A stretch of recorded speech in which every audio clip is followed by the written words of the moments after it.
In today's video, I'm going to teach you how to make a drop-down menu in Wix. If you want to organize your site's navigation so visitors can find related pages under one heading, a drop-down menu is a clean, professional way to do it. We'll keep this simple and focused, and by the end, you'll have a clear, tidy menu structure that updates right in the editor as you work. Start with your site open in the Wix editor. On your page, click directly on your existing menu to select it. You'll know it's selected when you see the editing outline and the small toolbar appear. This is important because the options we need only show up when the menu itself is active. Next, choose the Manage Menu option.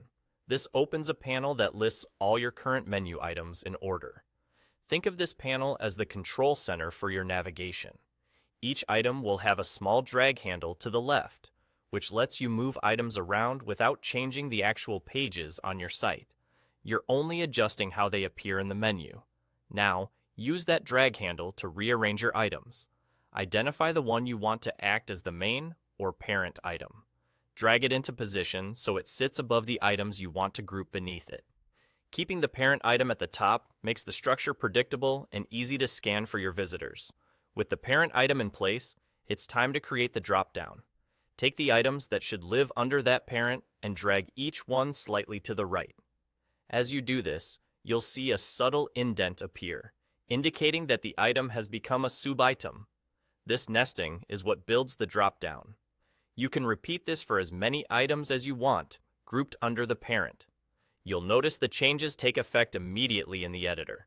Look at your actual menu on the page and hover over the parent item. You should see the drop-down appear with your newly indented sub-items neatly listed.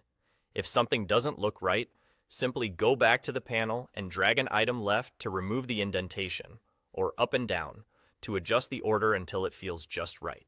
And there you go. You've clicked your menu, opened Manage Menu, reordered your items with the drag handle, set a clear parent at the top, and indented the related items to turn them into a polished drop-down. That's all. Keep your labels concise, keep related pages grouped logically, and you'll give visitors a smooth, intuitive path through your content.